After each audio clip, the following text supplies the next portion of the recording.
Assalamualaikum warahmatullahi wabarakatuh. Alhamdulillahirrabbilalamin. Segala puji bagi Allah yang telah memberikan kita kesempatan untuk terus belajar dan berkembang.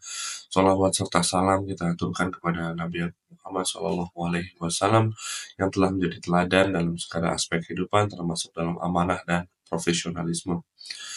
Jamaah yang dirahmati Allah Subhanahu wa Ta'ala, dalam dunia backend engineering ada satu pertanyaan yang mendasar yang perlu kita renungkan dalam kehidupan kita sehari-hari, yaitu apakah sistem yang kita bangun sudah amanah. Dalam video ini kita akan melakukan muhasabah atau introspeksi diri terhadap pekerjaan kita sebagai backend engineer.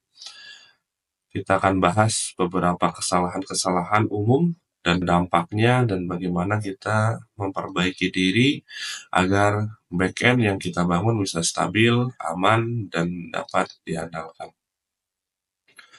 Baik, yang pertama untuk poin muhasabah kita yaitu adalah tentang kualitas kode. Kita harus senantiasa berintrospeksi apakah kita menulis kode yang bersih dan mudah dibaca. Sebagai backend engineer, kita tentunya sering berhadapan dengan kode yang tidak hanya harus berjalan dengan benar, tapi juga harus mudah dibaca, harus mudah dipahami, dan juga mudah di-maintenance oleh orang lain. Kode yang bersih ini memang jadi satu investasi jangka panjang yang bisa teman-teman lakukan, baik untuk teman-teman sendiri atau tim dari teman-teman. Ya, tentu manfaatnya akan sangat banyak kita kalau mau nulis kode yang bersih, seperti memang mempermudah kita debugging atau maintenance. Ya, jika kita punya bug, kita bisa menemukan dengan cepat. Terus yang kedua, bisa kolaborasi tim dengan mudah. Developer kita bisa memahami kode kita tanpa kita harus, atau tanpa mereka harus bertanya terus-menerus, dan kita nggak harus jelasin terus-menerus. Yang ketiga, mengurangi kemungkinan adanya bug di masa depan. Ya. Kode yang terstruktur, yang baik, itu lebih sulit untuk ngalamin adanya kesalahan coding ya, karena memang secara struktur udah baik, biasanya developer selanjutnya hanya tinggal meneruskan.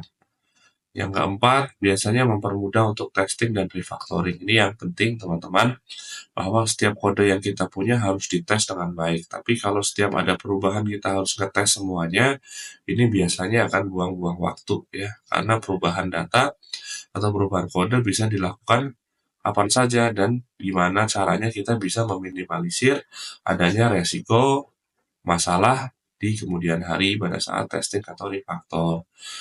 Yang kelima, tentu saja dengan kode yang baik diharapkan bisa meningkatkan produktivitas dari developer itu sendiri.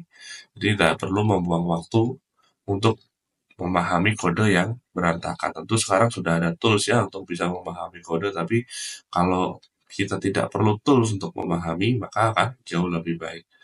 Nah, apa dampak buruknya nih kalau kita sampai mengabaikan ya kualitas kode ini? Tentunya yang pertama, jadi kode sudah dipahamin ya, bukan cuma oleh orang lain, bahkan oleh diri kita sendiri. Kadang-kadang kita mungkin bertanya, ini siapa sih yang nulis kode ini gitu ya, padahal yang nulis kode ini itu mungkin diri kita ya, mungkin beberapa bulan yang lalu. Yang kedua adalah proses debugging dan troubleshooting jadi lebih lama, karena kita harus baca kode dulu yang memahami kode itu. Yang ketiga, bikin developer susah. Yang keempat, ada resiko bug yang kadang-kadang nggak terdeteksi. Ya, kode-kode itu kadang-kadang banyak edge cases yang kita nggak kepikiran sama sekali karena kodenya berantakan.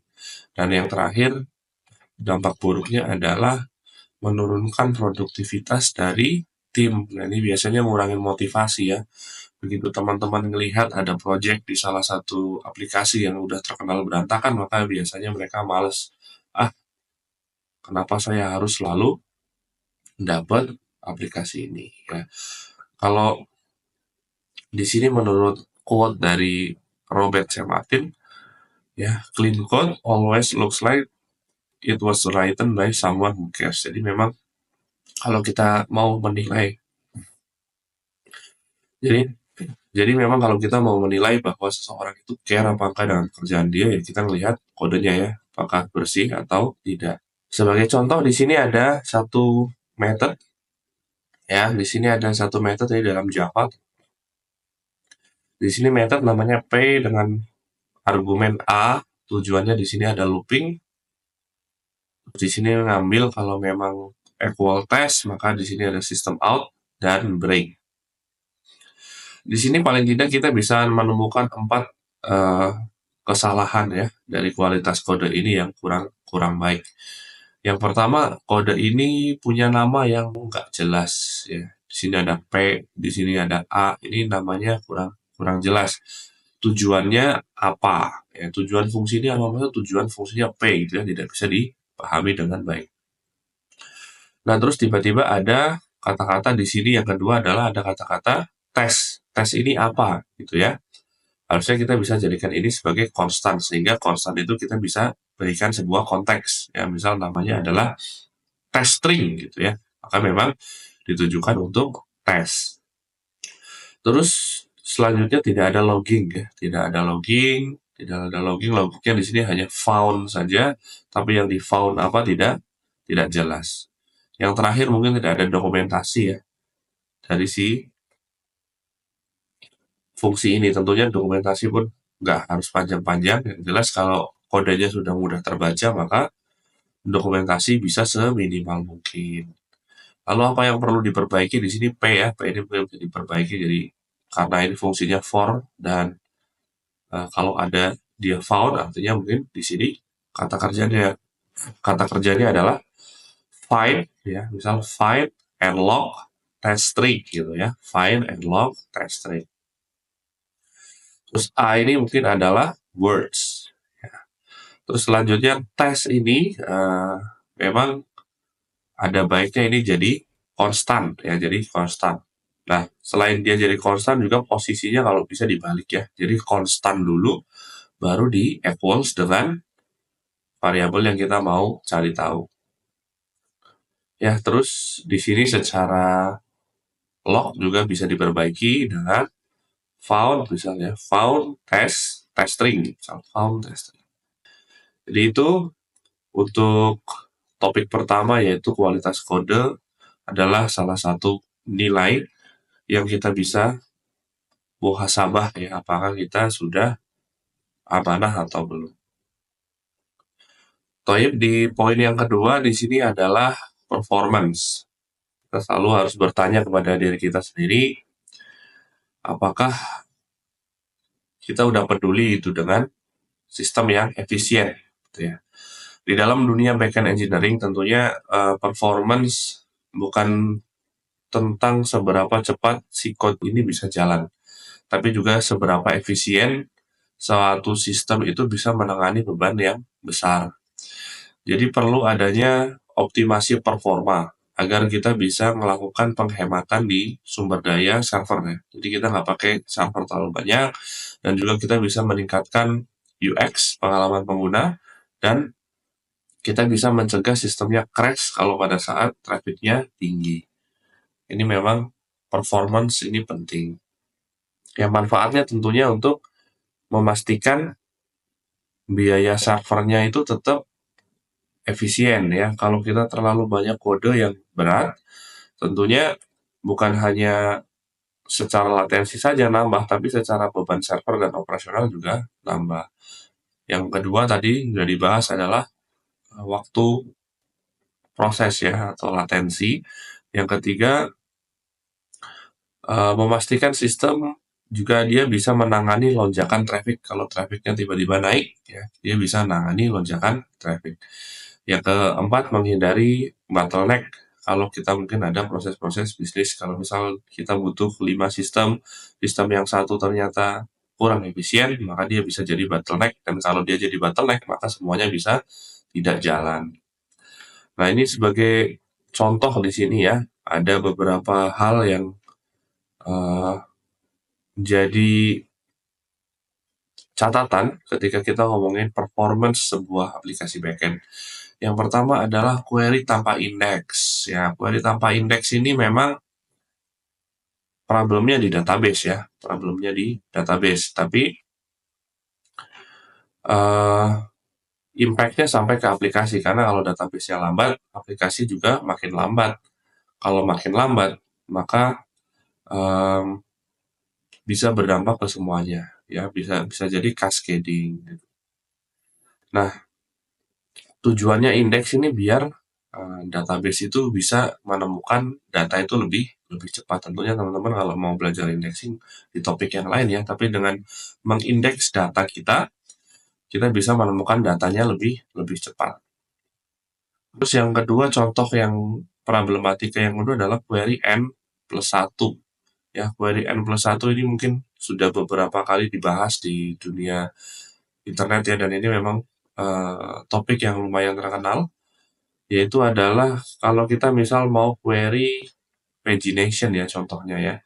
Kita mau query pagination. Contoh kita mau query list of user. Tapi di dalam tabel tersebut usernya kurang lengkap gitu ya, datanya kurang rich datanya, sehingga kita perlu melakukan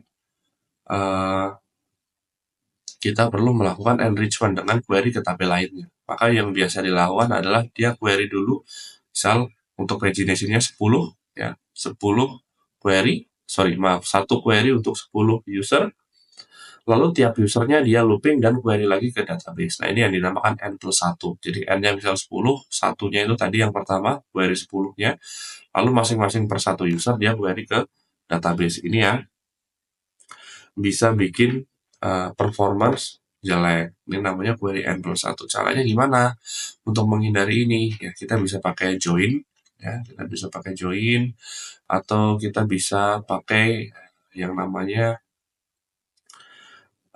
materialize view ya. Kita bisa gabungkan aja di denormalize datanya sehingga datanya bisa lebih cepat diambil.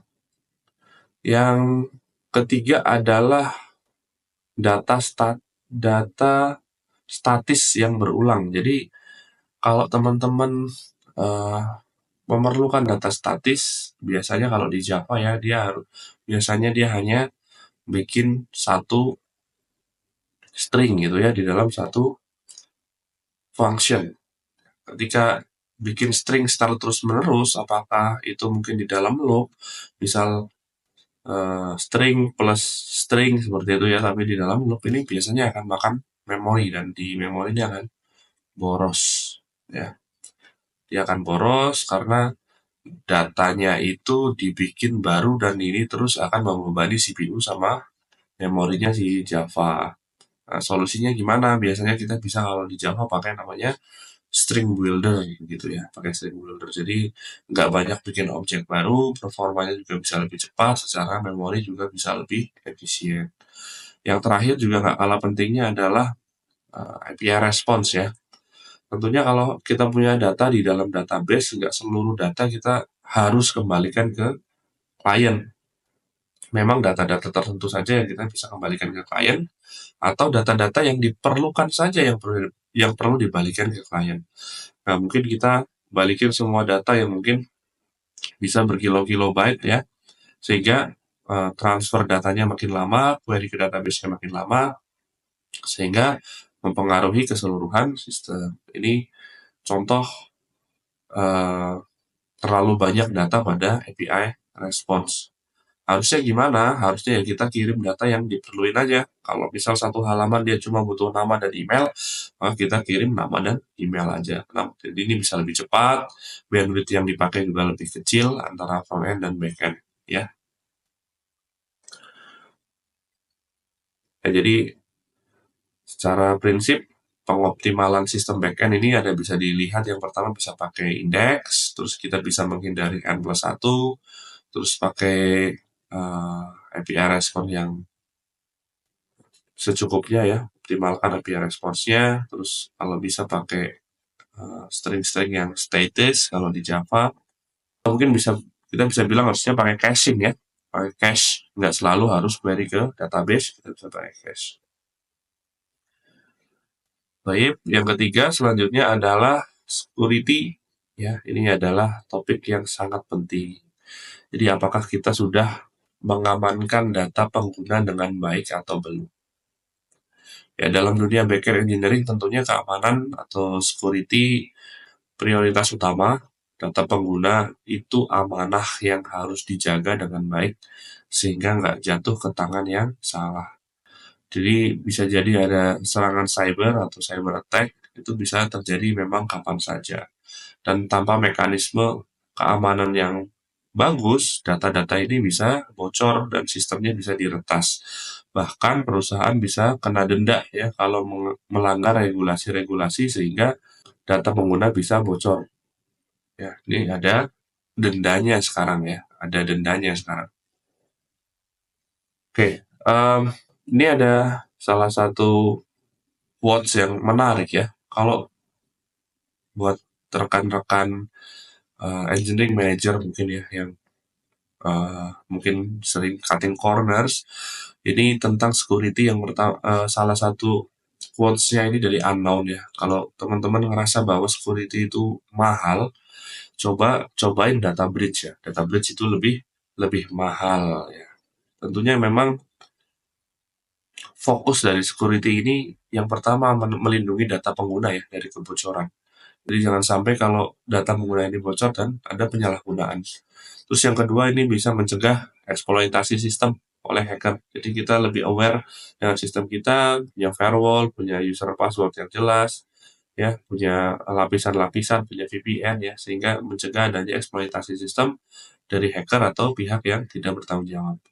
Yang ketiga juga yang pasti menjaga reputasi perusahaan dan platform. Tentu aplikasi-aplikasi yang udah pernah bocor rata-rata tidak ya secara reputasi mungkin menurun ya gitu. Terus selanjutnya juga memenuhi standar dan regulasi keamanan yang berlaku di Indonesia dan mengurangi resiko finansial akibat terjadinya insiden keamanan ya. Dan di sini ada beberapa contoh, ada 5 contoh ya. Yang pertama ini ada SQL injection. Nah, SQL injection ini adalah upaya memanipulasi query untuk mengambil data rahasia gitu. Nah, ini contoh yang paling sering menjadi bahan tester atau pen tester yaitu adalah SQL injection. Dari proses SQL injection ini biasanya si penyerang atau si hacker dia bisa memasukkan input yang mana input ini kalau tidak disanitize atau tidak diperhatikan dengan baik oleh aplikasi backend, maka input ini bisa menjadi sintaks query SQL. Ya, jadi contohnya kita mau get user by email gitu ya. Yang dipas adalah email, tapi email di sini tidak disanitize sehingga dia bisa masukin beberapa char atau karakter-karakter yang dia bisa menjadi sebuah sintak. Ya, contohnya dia bisa kasih petik 1 gitu ya. Dikasih petik 1 terus misal kasih or, kasih 1 sampai dengan 1 maka dia biasanya otomatis login gitu ya. Ini namanya SQL injection. Itu ada banyak. Nah, solusinya bagaimana solusinya kita bisa pakai prepared statement. Ya, biasanya kalau di Java kita pakai prepared statement atau bisa pakai ORM, Spring Data, JPA biasanya sudah ada security-nya di dalam.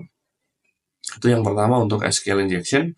Yang kedua adalah XSS atau cross-site scripting, di mana hacker atau attacker biasanya menyisipkan script. Ya, script ini bisa berbahaya ke dalam sebuah aplikasi. Ya, contohnya kita mau menampilkan ya paling sering kan hello world gitu ya. Hello world terus kita masukin nama di situ di dalam sebuah text box, terus nama itu ditampilin dalam bentuk respons biasanya seperti itu ya. Kalau kita baru coba-coba ya, ada text box, ada button, text boxnya diisi nama, namanya diklik, muncul responsnya biasanya welcome, namanya siapa. Nah, ini satu hal yang kita bisa inject dengan XSS ya. Jadi kalau kita masukin namanya itu dalam bentuk script, JavaScript, itu kita bisa langsung memanipulasi database atau memanipulasi halaman tersebut ya. Nah, Yang bahaya sebenarnya ketika memanipulasi halaman pengguna tersebut adalah yang nomor 3, itu adalah cross-site request forgery atau menyalahgunakan session pengguna. Ini bisa jadi karena itu tadi ya, input-input yang kurang baik ya, dari input yang tidak disanitize, atau dengan cara lain bisa kirim link ya. Ini link ini juga berbahaya. Jadi kalau kita bisa ngirim link tersebut yang diklik dan tanpa disadari mereka bisa ngirimkan permintaan request ke server dengan sesi loginnya teman-teman. Nah ini bahaya dengan CSRF ini. Nah biasanya kita perlu tambahin yang namanya CSRF token di setiap request yang membutuhkan autentikasi ya. Oke, ini untuk yang ketiga adalah CSRF ya, atau cross-site request forgery. Yang keempat ini data sensitif ya, tidak terenkripsi. Nah, kalau API mungkin wajib tidak wajib ya harus dienkripsi. Mungkin ada beberapa hal yang perlu dienkripsi seperti password di sisi API ya. Di sisi API bisa password, bisa detail kartu kredit, bisa ada nomor rekening atau apapun ya, tergantung regulasi. Tapi kalau kita udah sampai database, kita ngomongin data in REST ya. Kalau kita ngomongin data in REST, tentu data-data sensitif ini juga tetap harus dienkripsi kalau memang penting sekali. Contohnya yang paling penting adalah password ya. Password ini adalah amanah dari user, yang mana kalau kita simpan dalam bentuk tidak terenkripsi, maka password user bisa bocor. Ya, apalagi kalau kita tahu sekarang bahwa banyak orang yang menggunakan password yang sama di beberapa aplikasi. Ya, misal password ATM, password home banking, password apa biasanya sama ya. Nah ini kalau data-data yang disimpan ini tidak di-encrypt, maka ini jadi bahaya. Nah, solusinya kita perlu encrypt data-datanya ya, tentunya nggak cuma dengan hashing, tapi dengan salt juga. Oke, tentu ini yang keempat, yang terakhir adalah broken access control. Apa itu broken access control? Ini yang paling sering kejadian di kasus-kasus data bocor, yaitu adalah broken access control. Yaitu adalah di mana attacker dia mampu mengakses data milik orang lain dengan session user orang lain. Ya, jadi saya misal login atas nama Doyo ya, saya bisa akses datanya si Aldi ya dengan cara misal mengganti user ID atau mengganti request. Padahal datanya Aldi seharusnya hanya bisa diakses oleh si Aldi, bukan oleh saya. Nah, seharusnya ada verifikasi di sini apakah session yang akan mengakses data tersebut memang valid atau session yang akan mengakses data tersebut memang punya permission untuk mengakses data tersebut. Ini namanya akses kontrol ya. Kalau broken ya, saya bisa mengakses data semua orang dengan hanya login data saya. Ini yang paling berbahaya. Oke. Jadi ini yang ketiga yaitu adalah security. Jadi diharapkan teman-teman bisa mengamankan data pengguna dengan baik sehingga bisa menjaga amanah yang dititipkan ke teman-teman semuanya. Selanjutnya adalah reliability. Pertanyaannya adalah apakah teman-teman sudah membuat sistem yang tahan terhadap error atau terhadap kegagalan. Jadi reliability atau kita bisa sebut dalam bahasa Indonesia adalah keandalan sistem, itu memang penting dan sangat penting ya untuk memastikan bahwa backend kita tetap jalan meskipun ada error. Di dalam dunia nyata backend ya memang kalau jalan nggak selalu ideal ya, kadang-kadang bisa lambat, kadang ada jaringan lambat, kadang ada server crash, kadang database-nya bisa down, kadang ya banyak faktor lah, bisa jadi dari pihak ketiga atau bisa jadi dari kode kita sendiri ya.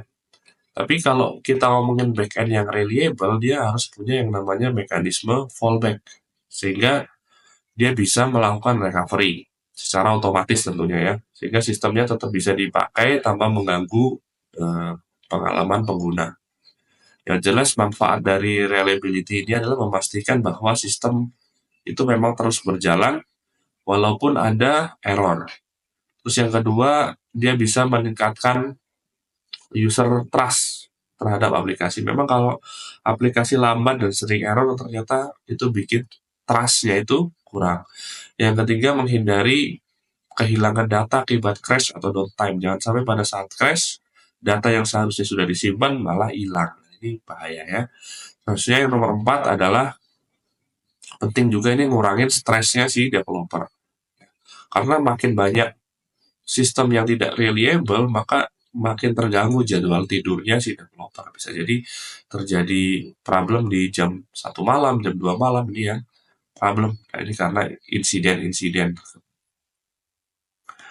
Nah, sebagai contoh di sini yang pertama ada non-retriable API. Apa ini non-retriable API? Nah, non-retriable API itu contohnya ada beberapa API-API yang memang kita bergantung ke user gitu ya, atau bergantung ke pihak ketiga. Contoh di dunia finansial, kita tahu kita bisa top up ya. Kita bisa top up dompet digital, dan top up itu memang arahnya dari bank. Arahnya dari bank. Jadi, bank itu biasanya akan manggil ke aplikasi yang mau di top up, tolong top upin dong dompet ini, nomor ini, sejumlah ini gitu ya. Kalau sistemnya nggak reliable, contohnya sistemnya down ya, 500 balikannya, biasanya dari bank dia akan bingung. Apakah saya akan tahan saldonya user atau saya akan kembalikan saldonya user? Kalau saya tahan, usernya mungkin protes karena di wallet belum masuk duitnya. Tapi kalau saya tidak tahan duitnya, saya kembalikan ke user, user bisa mengulangi kejadian yang sama sehingga di sana di top up misal 5 kali, 7 kali ya. Ternyata di sini baru nggak diambil sama sekali uangnya. Nah, ini bahaya.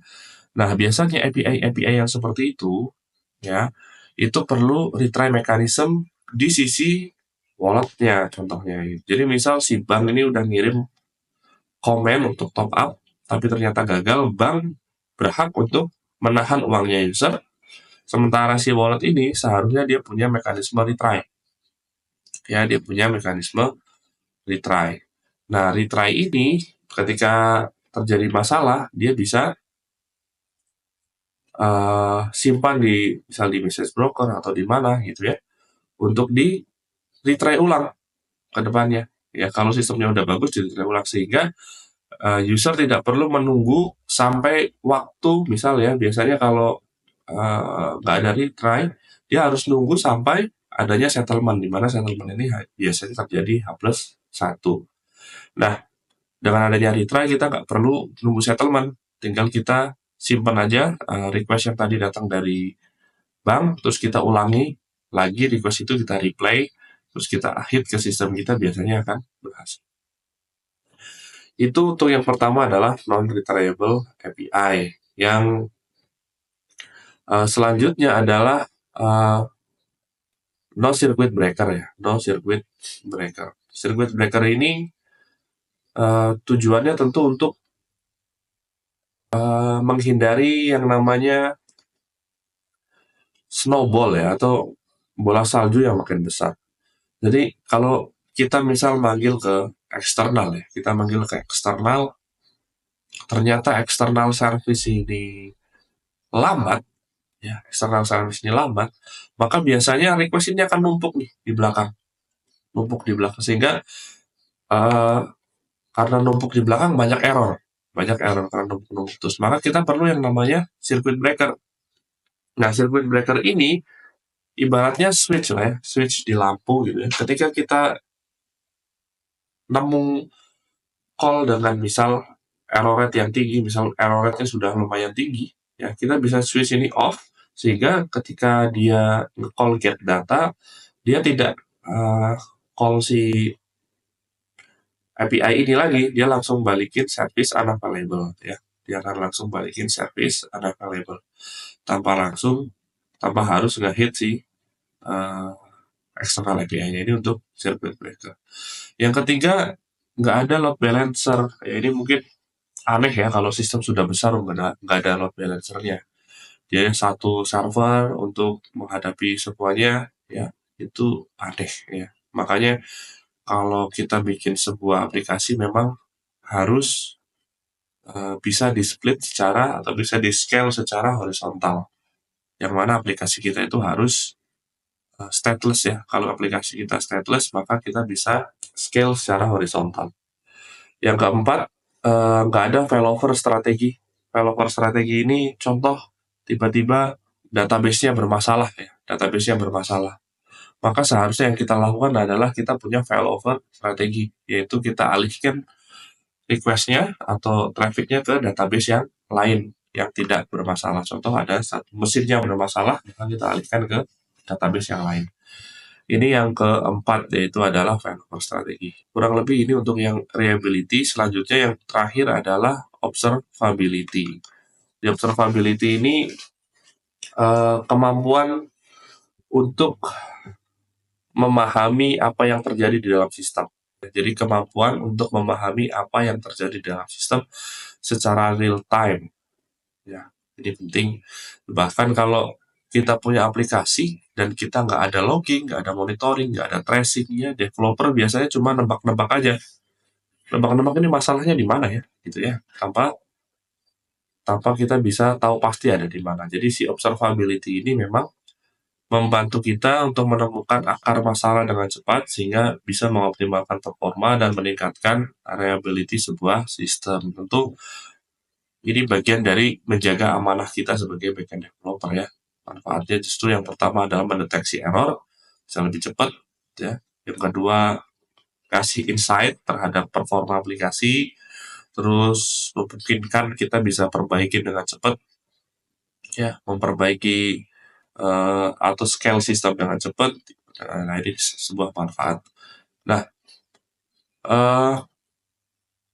di sini satu quotes yang sering dipakai yaitu adalah if you cannot measure it, you cannot improve. Jadi kalau memang nggak bisa diukur, tentu observability ini adalah sebuah alat yang bisa kita ukur ya. Kita bisa ngasih insight ke aplikasi. Misal di rilis ini latensinya 100 milisecond. Oke, kita mau improve jadi setengahnya ya, 50 milisecond bisa seperti itu. Nah, kalau kita sebelumnya nggak ngerti ini berapa, gimana cara bisa improve ya. Makanya kalau kita nggak bisa measure, kita nggak bisa improve. Nah, contoh hal yang tidak menjaga amanah ya, atau tidak menjaga observability ini nggak ada logging. Sungguh aneh sekali orang-orang itu nggak menerapkan logging gitu ya. Karena logging ini fondasi dari observability, ini yang paling dasar dari di observability. Tapi kalau kita nggak punya logging sama sekali, ketika kita menemukan error atau apa, kita ya problem gitu ya. Kita nggak bisa tahu masalahnya di mana ya. Nah, sama aja kita mungkin nge-log, kita punya log tapi lognya buruk, lognya nggak bagus. Nah, ini log nggak bagus ini sama dengan nggak punya log. Sama aja, sama buruknya antara log yang buruk dengan log kalau dengan kita nggak punya log. Ini bahaya. Nah, tentunya log itu harus punya konteks yang jelas dan punya standar ya. Contohnya kalau ada log tentang sebuah log itu punya level. Ya, contoh dia error kah, info kah, debug kah, critical kah, warns gitu ya. Dia punya level. Terus di mana error itu terjadi? Biasanya di kelas mana ya? Order service kah, payment service kah, apa service kah? Ya. Terus punya timestamp. Timestamp ini critical. Jadi 3 itu ya. Nama service, detail errornya apa, misal level errornya sama timestamp.